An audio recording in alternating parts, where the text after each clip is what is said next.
Hi, I'm Dan. Hi, I'm Ryan. And this is Bourbon Sauce. This week we have a review for you guys, continuing the Western theme. We got the Longbranch from Wild Turkey, which this one is one of the last that we could find with the Matthew McConaughey signature. Yes, it is. Which is interesting. December of 2022 is when I think they was the last. Was it? But fun fact with that, basically Matthew McConaughey's contract with them as the something director was up. It's executive director or something, like marketing director or something. He was with them. Some affiliation. Yeah, his contract ran up. Yeah. But they didn't. I don't think they changed the recipe for the ones following. They just removed his signature. 100% nothing changed. His signature just came off. Yeah. So that's interesting. For those of you that like Matthew McConaughey and you like Wild Turkey, well. All right. Yeah, so he started with them in 2016. Yep. And then in 2018 is when McConaughey and Russell this first came out with their idea. Yeah. Basically, the idea was to take a Kentucky bourbon down to Texas, more or less, and let it meet the mesquite. So it's actually... That's what it says.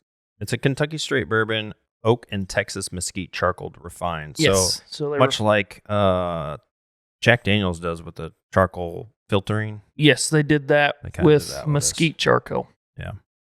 Which, for those of you that are barbecue fanatics, know that mesquite charcoal is delicious. So this has a bit of a twist to it when it comes to the flavor profile. So let's go ahead and get into it. Let's see if I can get one. Ooh. Almost wore some of that. That was interesting. I think that's the best pop to date. That's the best pop I've had. That's the best pop to date. This smaller table makes this easier. Yeah, we can actually reach and pour for each other now, which is... Give me a heavy pour. Fantastic. Listen, all right? I don't pour small pours unless it's something that we can't ever find again. And we've got a few of these bottles now, so fuck it. Yeah, we do. Do you remember what we paid for this? So when I found those, it was tax and all $38 a bottle. That's actually a really good price for that. Yes. It's got a really light color to it, which is interesting. Kind of like iced tea color, almost. And there's a little floaties in there. These are little particles. It has a nice light color. Yeah.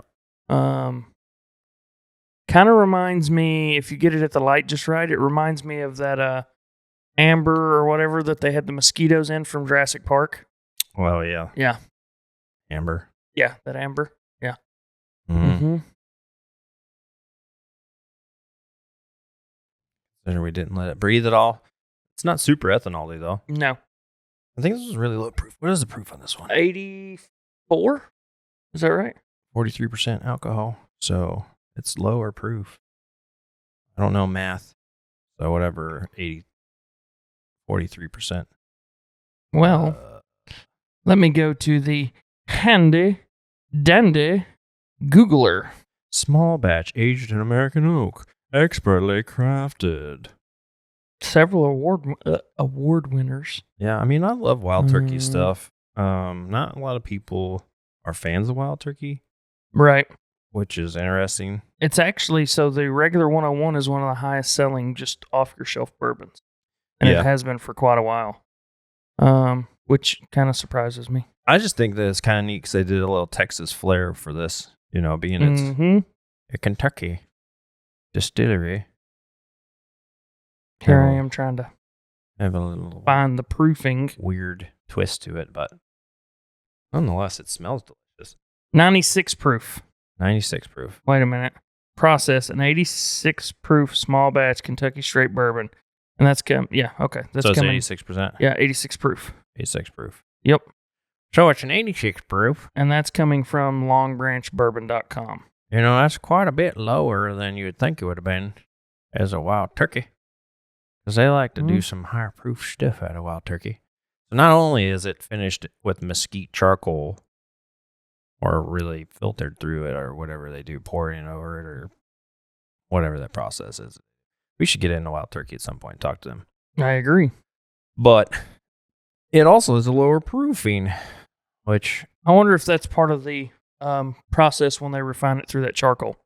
No, that's just when you add more water and reduces the proofing. Reduces the proofing? I don't think the charcoal does anything to the proofing. Well, see, that's something else I need to learn then.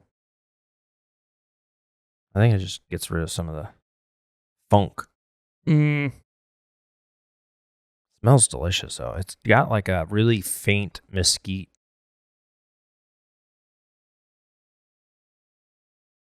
Like a barbecue scent to it. Off the nose, I get some caramel notes, a little bit of vanilla. I do get a little bit of the mesquite coming through. Yeah. And then... This reminds me of Old Forester 86. This one again, like I forget which one it was that I thought kind of had a similar smell. I can kind of pick up the smell of honeysuckles. I just get really like a pear. A little bit of fruitiness. Yeah, there's some fruit for sure. Yeah, I don't know if it's pear or if it's apricot or some sort of fruity scent. I'm gonna taste it. Oh, I'm gonna taste it.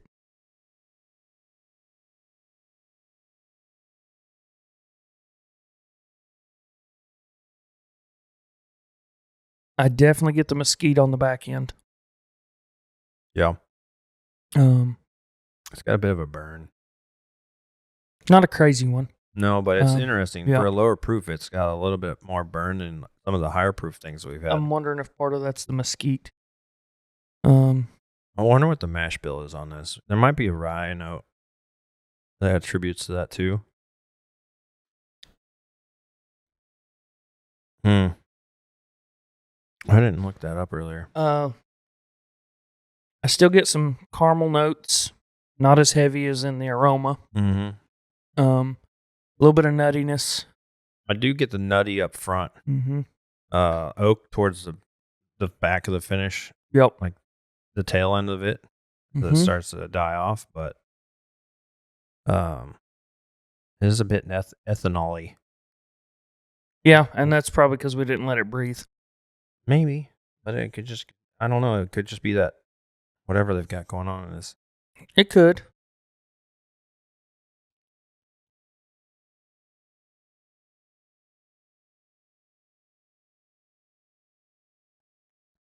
It doesn't dry my mouth out real bad. Nope.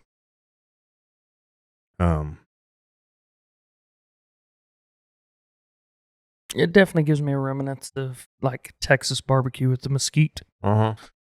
This would be a good sipper, though. You know what I mean? Like around a campfire or hanging out. I agree. And I think it would pair pretty good with some barbecue. Oh, yeah. I think if you did like a pulled pork and then poured this over the pork. Ooh. As like, instead of, you know how people do the vinegar? Use this instead. I might have to try that. I think that would be fantastic. I might have to try that. All right. There's a lot of weird stuff going down there in Texas. Did you know, fun fact, speaking of weird things in Texas, they had a camel cavalry back in the day. Camel cavalry. I wonder if you'd call that like Operation Humpback or Operation Camel Toe. One hump, two hump. Oh, good. That would be interesting to see, because most people think of camels and you think of like the Sahara or, you know, the Middle East somewhere. Well, you don't think of Texas. I think that was part of it too, is because it's really dry and arid. Yeah. It was, they bought the camels from the Middle East to bring in. And it's funny because it happened just before the Civil War. And the Confederates took over the fort. But just before the Civil War, the Army had deemed it a success, even though Oh, of course. The camels, they spit, they regurgitated, and they just did not follow orders. They didn't take commands. Yeah, camels are like horses do, and yeah. Yeah, like mules. Pack mules. It's kind of funny, though, that we've been researching these fun facts. And we come across similar ones? We come across that same one. That's pretty funny. That's pretty funny. And it was 1941 is the last known sighting of a camel in the wilds of Texas. Yep. There was also another fact that I had. It was like, oh, shit. Are you going to double down? Well, Texas, you got to do Texas Hold'em, right? So true, and we still owe one because we only have 3 because we skipped the Doc Holliday. Or one of them we skipped a fact on. So the number was 511. I can't remember what it was about. 511? Yeah. I don't know. I don't know where it went, but I'll find it. Well, I think while you're finding it, I'm going to go to get ice. Okay. A few moments later. All right. I got it. A few moments later. All right, now we've got a cube in there.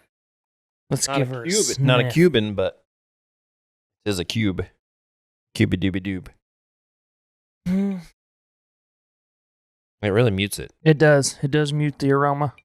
I think that's the problem that with a lot of the cubes, it does a disservice to most bourbons, whiskeys. In this, it dilutes it so much. And even though it's a small cube that we did, it's still it's enough to knock the. I will say on the taste, though, I get a lot more sweetness after the cube's in there. There's not a lot of ethanol hanging out on the rim now, though. True.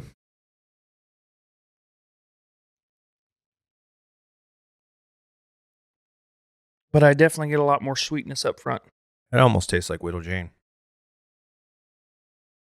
That tenure that we did? Mm-hmm. Almost. I definitely get more caramel on it and a little bit of vanilla. I almost... You know what? Hold on a second. I'm going to grab that.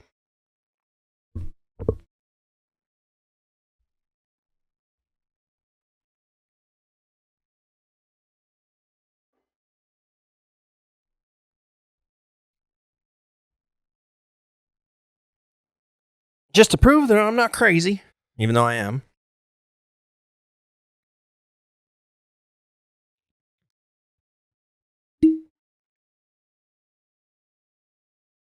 Nope. It smells totally different. I was going to say, there's no way. We've done that one, and we were not all that enthralled.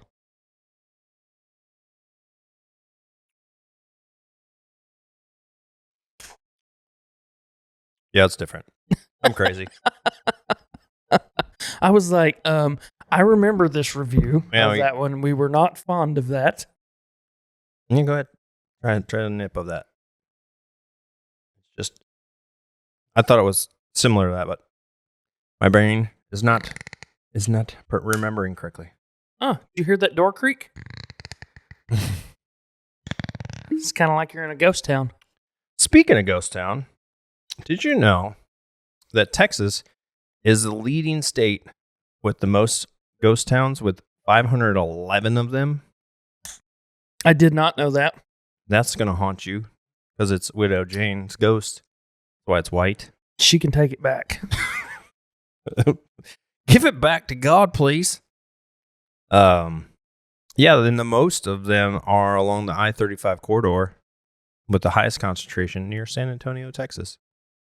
I did not know that. Yeah, isn't that crazy? That's really crazy. Which is kind of funny because I spent time in San Antonio and I did not feel any eerie presence, but... Well, I can tell you, Widow Jane... That will haunt you. The angels got the share. Yeah. They got the good shit. It might just be that batch that we got. I don't know. I've Possibly. heard people say that's good, but I wasn't too impressed with it. No. This is better. It is. Now, I will say, as the cube melts, you lose it all, but it's also a very low-proof bourbon. So going into that, it's kind of expected. Yeah. Maybe with these lower-proof bourbons, we just add a drop of water or something. Yeah, I think just maybe to a try splash that. of water would probably be better. Now, stuff that's a higher proof or got a lot of heat to it, putting a cube in it does really well. This almost tastes like Jim Beam now. Now that it's diluted more. It tastes like Wild Turkey 101 to me. Ooh, we don't have that here. No, we don't. But as it We have dilutes rare down, breed. that's what it tastes like. We have rare breed. I don't think we have any other wild turkey in here. Well, you have the Master's Keeps. Yeah, but those don't count. Those are like unique. They won't taste nothing I like mean, that. if Eddie Russell is listening, we are missing, what, 2? I think 2 of them. 2 of the Master Keeps? Just saying. Yeah. Maybe 3. All right. Now to go to the board. To the board. Yes. Write your numbers, Will. A few moments later. Maybe they'll be able to see it if you show it in your camera. All right. Let's try this.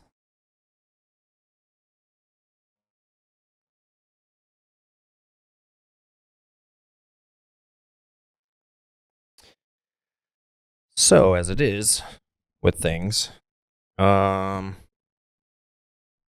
go with the neats column. On your smell. 8. You gave it an 8. I thoroughly enjoy Damn. Longbranch's, the aroma of it. Damn, he gave it an 8. I mean, I could literally sit and smell the bottle. I enjoy the Damn. aroma it comes with. I gave it a 5. Yeah. I enjoy the smell real well. Just because the honeysuckle, the caramel, the mesquite, I just enjoy it. But I also thoroughly enjoy cooking barbecue, so maybe that plays a thing on it. Maybe. I mean, it is on the heels of Memorial Weekend, so possibly some nostalgia for you. I don't know. Right? What about taste? What'd you do on the 6.5. Oh, you went 6.5. I went 5. Okay. Yeah. It was kind of like, nothing crazy. I was hoping for there to be a little more mesquite flavor than there really was. I could understand that. Just because that's the shtick for this. Yeah. And it just, I mean, it's there, which is great because it's kind of like a hint, which I'm sure that's what they're going for, but I just thought there would be a little bit more. But yeah, I went the 6.5 just because, I mean, it had a good flavor, had good all around palate coverage. Yeah. But it lacked, like you said, with the mesquite, wasn't as stout as I would have liked it to have been. Right. And then also the wonderful smells on the nose don't translate to the drink itself. Like I don't, and I mean that happens with bourbons in general, but this is one like you smell it and you're like, oh, this is going to taste great. And then you drink it and you're like, I mean, this is a good sipping bourbon, but this isn't something I'm going to write home about. Yeah. What about drinkability? I gave it an 8. You gave it an 8. Yep. I gave it a 5. Yeah, I find it to be easily drinkable. What about price? Price, I gave it a 9. Damn. I gave it an 8. Yeah. Yeah, it is really greatly priced at like $30-$40. Oh. If you find it in that range and you're curious about this Longbranch is for that price, I mean, yeah, we obviously bought a bunch of them, so correct. And I mean, you should at that price at least get one and try it. Sure or not? Absolutely sure. I said yes, or actually I put yep. Yeah. Yup. Overall 7.8. I got 5.75. All right. What do you got on the rocks with smell? For the rocks, I did it dropped a bit for me. So I gave it a 4. It dropped a lot for me, so went from an 8 to a 5. Yeah, that's a bit. What do you got on taste? Went down to a 4 because it kind of muted a lot of that, and I think it's just too much cube for that bit of a pour. And we used a smaller cube, so it dilutes really fast. Maybe if we put it over a big cube and tried it, I don't know, but or even just a splash of water. I landed on a 4 for taste as well. Okay. Drinkability on ice. I left it alone because it's still drinkable. You know what I mean? Like it didn't really make it any better or any worse. It just, to me, it's the same. So I give it a 5 still. I dropped it to a 5. Oh, from an 8. Just because you lost the flavors and the aroma, and it was just like, If I bought it in this form, Yeah. it's not something I'm going to drink a lot of. True. I agree with that. So overall, you were what on the rocks? 5.25. 5.7. Yeah, so our on the rocks is pretty close. yeah. And I think that's just indicative of, we like our stuff to be at proof. We don't like to dilute it. Correct. And this just kind of goes and shows that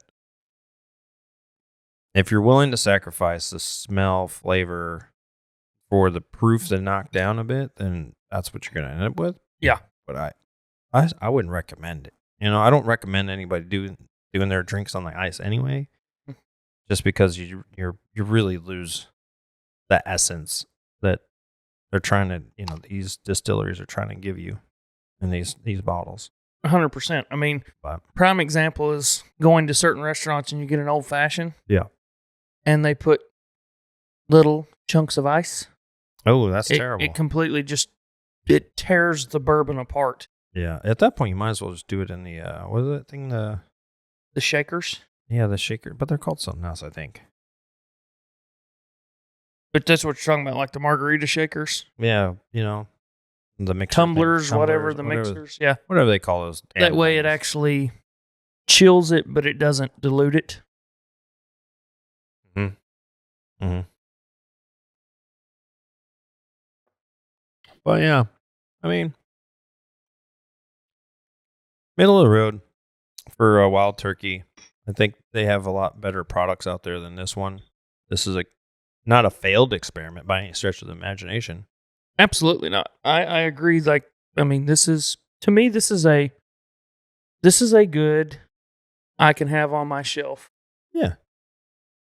It's for $35 to $40 or even lower than whatever you can find it at. Below $50, we'll just say below $50. Yeah. It's a pretty solid bourbon. There's plenty of other bourbons out there, same price range, that I wouldn't give a second chance. Mm-hmm. So, I mean, I would say this would be, if you're going to collect bourbons and have them on your shelf and you're going to drink them right on a regular, this is one to have, in my opinion. Yeah, especially just because it's got that different with the mesquite. Correct. And you can always, trip up your guests a little bit there.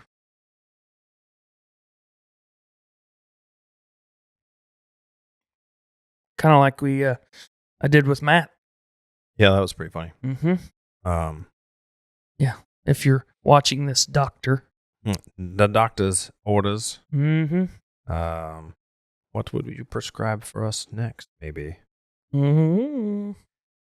But, if you guys are curious about getting merchandise, you can go on our website, bourbonsauced.com, and check out all the stuff there. If you want to help donate to the cause, you can go to our Patreon. Or there's a lot of private content for subscribers. Yeah. There's a lot of popsicles if you want a popsicle.